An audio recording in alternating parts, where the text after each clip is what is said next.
सभी छात्रों का स्वागत है। तो छात्रों, आज की इस वीडियो में हम आपको कक्षा 7 जो आपका विषय विज्ञान है उसके अध्याय 5 8 ग्रेड अभ्यास पुस्तिका सत्र 2024-25 जिसका नाम है भौतिक एवं रासायनिक परिवर्तन के सभी सही प्रश्नोत्तर बताने वाले हैं। तो करते हैं वीडियो को स्टार्ट।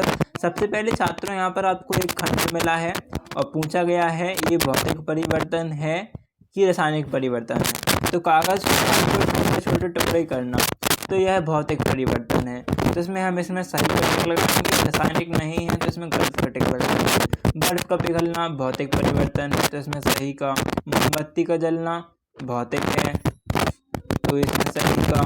वैसे मोमबत्ती का जलना तो दोनों है, भौतिक परिवर्तन भी है रासायनिक परिवर्तन भी है, तो अब दोनों में कट कर देना। फिर पेड़ की सूखी पत्तियों से खाद का बनना, तो ये रासायनिक है।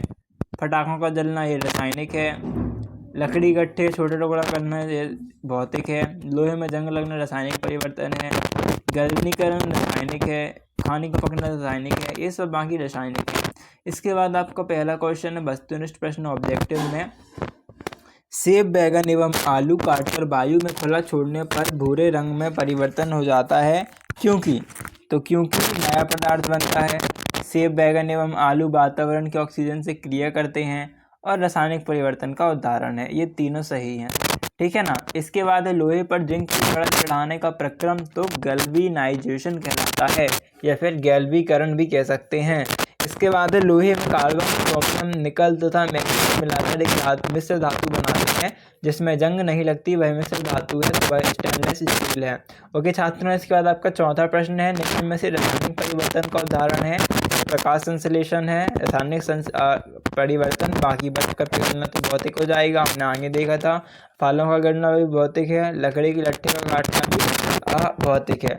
देखो क्या होता है, जब ऐसी कोई प्रक्रिया जिसमें हो तो हमें नया उत्पाद मिलेगा। जैसे कि जब हम दूध में मही मिला देंगे तो दही मिलेगा, तो हमें नया उत्पाद क्या मिला, दही। और जहाँ भी नया उत्पाद मिले वहाँ रासायनिक है। अब मान लो आप लकड़ी को काटोगे, तो लकड़ी को काट दोगे तो कुछ नया थोड़ा मिलेगा, लकड़ी ही मिलेगी ना, तो यह आपका क्या रहेगा, भौतिक रहेगा। इसके बाद है आपका वायुमंडल की वह परत जो सूर्य के प्रकाश में उपस्थित हानिकारक पराबैंगनी विकिरण से हमें बचाती है, तो वह ओजोन परत O3 के नाम से जानते हैं। फिर रिक्त स्थानों की पूर्ति कीजिए। पहला क्वेश्चन में आपको उत्तर लिखना है रासायनिक। ध्वनि का उत्पन्न होना रासायनिक परिवर्तन है। फिर मैग्नीशियम के जलते हुए फीते की ओर लंबी अवधि तक देखना हानिकारक है। लकड़ी के लट्ठे को काटना तो क्या है, भौतिक है। कुछ पदार्थ को क्रिस्टलीकरण के द्वारा उनके विलयन से शुद्ध अवस्था में प्राप्त किया जा सकता है। और जंग लगने के लिए ऑक्सीजन नियंत्रण दोनों की उपस्थिति अनिवार्य है। फिर आपका अति लघुत्तरीय प्रश्न में क्वेश्चन है मैग्नीशियम के रिबन को हवा में जलाने पर किस रंग की ज्वाला दिखाई देती है और इसके जलने पर बनने वाली नए पदार्थ का नाम क्या है। तो यह एक रासायनिक परिवर्तन है, क्योंकि इसमें एक नए पदार्थ का निर्माण होता है। चमकीली सफ़ेद रंग की ज्वाला दिखाई देती है। और इसमें लिखेंगे आप, ये लिखना ज़रूरी नहीं है, वैसे आप लिख भी सकते हो, ठीक है ना। और नया पदार्थ हमें मिलता है 2Mg2 यानी मैग्नीशियम ऑक्साइड, नया पदार्थ, ठीक है ना। इसके बाद है अपने घरों में पानी की आपूर्ति के लिए उपयोग होने वाले लोहे पाइप और PVC के पाइप में से किसका उपयोग करेंगे आप और क्यों, है ना। तो इसमें आपको उत्तर देना है। तो यह जो प्रश्न है आपका, इसका उत्तर रहेगा हम PVC पाइप का उपयोग करेंगे, क्योंकि ये जंग प्रतिरोधी, टिकाऊ और हल्के होते हैं। इनकी आयु भी लंबी होती है।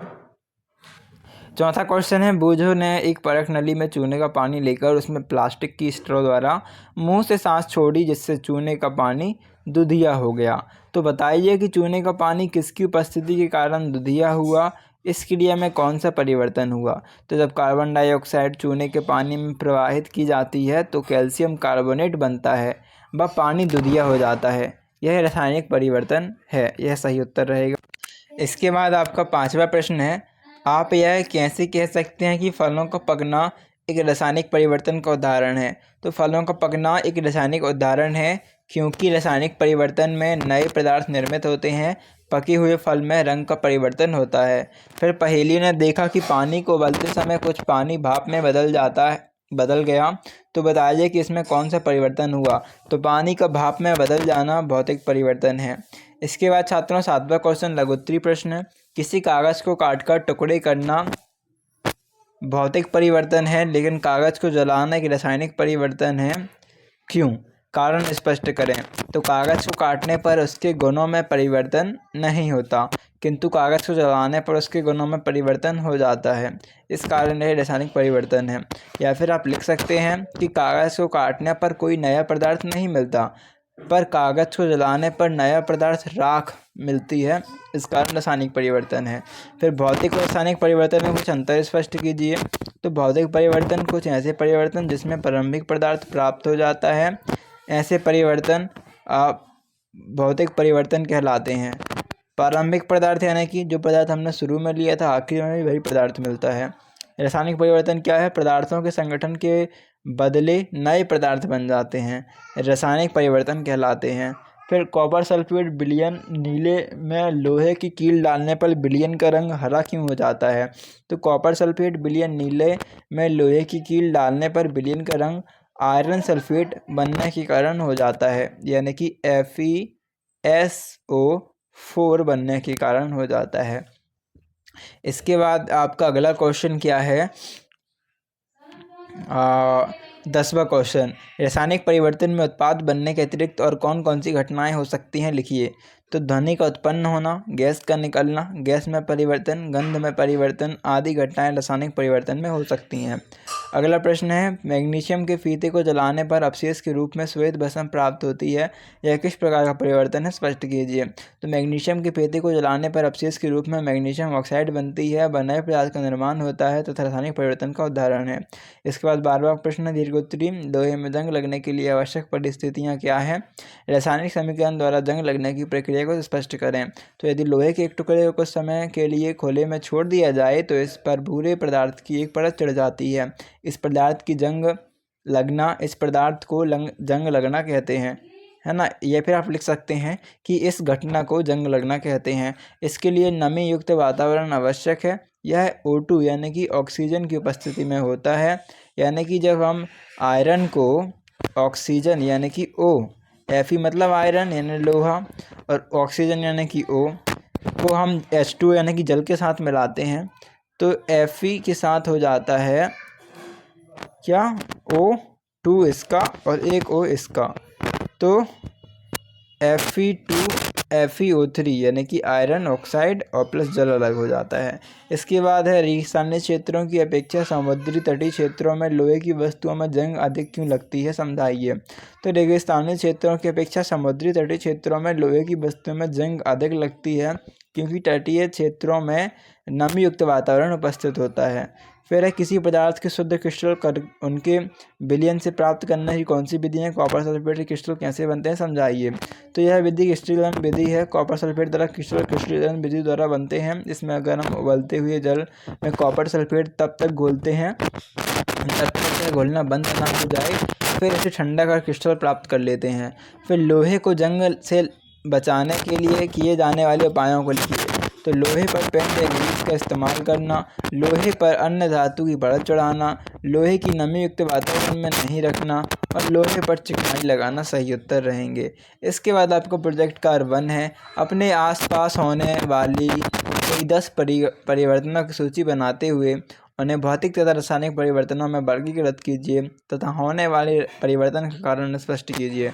तो यहाँ पर क्रमांक आएगा, फिर परिवर्तन का नाम, फिर भौतिक और रासायनिक परिवर्तन में कौन सा परिवर्तन है, उसके बाद है परिवर्तन को स्पष्ट करने का कारण। तो यहाँ पर पहला परिवर्तन का नाम क्या जाएगा? पानी का जमना। और परिवर्तन पानी का जमना कैसा है? भौतिक परिवर्तन। अवस्था में परिवर्तन नहीं होता है, ध्यान रखिएगा। जब भी भौतिक परिवर्तन होगा तब अवस्था में परिवर्तन नहीं होगा। अगला है लोहे पर जंग लगना। अब लोहे पर जब जंग लगेगी तो हमें एक नया लाल कलर का कुछ जंग सा पदार्थ मिलेगा, है ना। तो यह रासायनिक पदार्थ है और इसमें नया पदार्थ बनता है जो कि है जंग, ठीक है ना। हमेशा याद रखना, जहाँ रासायनिक परिवर्तन होगा वहाँ पर नया पदार्थ बनेगा। अगरबत्ती का जलना क्या है? अगरबत्ती जलेगी तो नया पदार्थ राख मिलेगा, तो यह रासायनिक परिवर्तन हो गया, नया पदार्थ बनता है ना। पानी का उबलना, पानी उबलेगा तो हमें क्या देखो पानी का उबलना, अभी पानी का उबलना भौतिक परिवर्तन इसलिए है क्योंकि पानी का उबलेगा तो भले ही आपको भाप मिलती है, लेकिन जब आप किसी बर्तन में पानी को गर्म करते हो, उसमें प्लेट ढाँक देते हो, तो वापस से जो भाप है पानी में बदल जाती है ना, बूंद बूंद टाइप से हो जाते हैं। तो मतलब पानी फिर से पानी ही बन गया। इस कारण है भौतिक परिवर्तन रहेगा और अवस्था में परिवर्तन नहीं रहेगा। पानी का बनना, भौतिक परिवर्तन और अवस्था में परिवर्तन, यहाँ पर भाप में थोड़ा परिवर्तन होगा तो अवस्था में परिवर्तन होगा यहाँ पर। फिर पटाखों का फूटना रासायनिक परिवर्तन है, नए पदार्थ बनना। इसके बाद है आपका शक्कर के घुलना, भौतिक परिवर्तन तो अवस्था परिवर्तन। इसके बाद है दही का जमना, रासायनिक परिवर्तन, नया पदार्थ बनना। बर्फ़ का पिघलना, तो बर्फ़ पिघल कर पानी बन जाएगा, है ना। कोई नया तो मिल नहीं रहा है, बर्फ़ भी पानी है और पानी भी पानी है, तो भौतिक परिवर्तन, अवस्था में परिवर्तन। भोजन का पकना, अब भोजन पक के रासायनिक परिवर्तन हो जाएगा क्योंकि एक नया पदार्थ बनता है ना। भोजन पकने के बाद नया पदार्थ बनता है।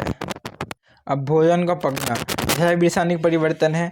क्यों? देखो, भोजन पकेगा, नया पदार्थ में पहले भोजन ही मिलेगा, बट क्या होगा कि हम भोजन को पक गए भोजन को पुनः हम कच्चा नहीं कर सकते, और जिस क्रिया को हम वापस पुनः जैसा ना कर सकें, जैसे पहला था वैसा ना कर सकें, जैसे कि बर्फ़ को पिघला के पुनः बर्फ़ जैसा ना कर सकें, है ना, कर सकते हैं तो वो भौतिक है। पर यहाँ पर क्या नहीं बनेगा। फिर आप अगला है, इसमें देख सकते हो प्रोजेक्ट 2 है, शक्कर के पानी कैसे निकालोगे, प्रक्रिया के चित्र सहित वर्णन कीजिए। तो नीचे एक बर्नर बना दीजिएगा, इस प्रकार से एक स्टैंड रख दीजिएगा। इसमें इस प्रकार से एक स्टैंड में ऊपर एक क्या रखेंगे आप, जार, और जार में ऐसे आप बना दोगे शक्कर का घोल, डैश डैश कर दोगे पानी टाइप से, है ना। लिख दीजिएगा शक्कर का घोल। तो इस प्रकार से चित्र बनाना, नीचे लिख देना बर्नर, ऊपर देना शक्कर का घोल, और थ्योरी लिख देना शक्कर के पानी से शक्कर का बाष्पीकरण द्वारा निकालेंगे। इसमें शक्कर के घोल को बर्तन में अधिक ताप पर गर्म करेंगे, जिससे उसमें से पानी बाष्प के रूप में अलग हो जाता है और शक्कर शेष बचती है। तो छात्रों, ऐसा संपूर्ण उत्तर आपकी पार्ट 5 का आई है। आपको वीडियो अच्छी लगे, वीडियो को लाइक करें, चैनल को सब्सक्राइब कर देना, और जितने भी आपके मित्र हैं उनकी भी मदद हो तो उनको वीडियो शेयर कर देना। अभी मिलते हैं अगली वीडियो पर, जब तक के लिए धन्यवाद।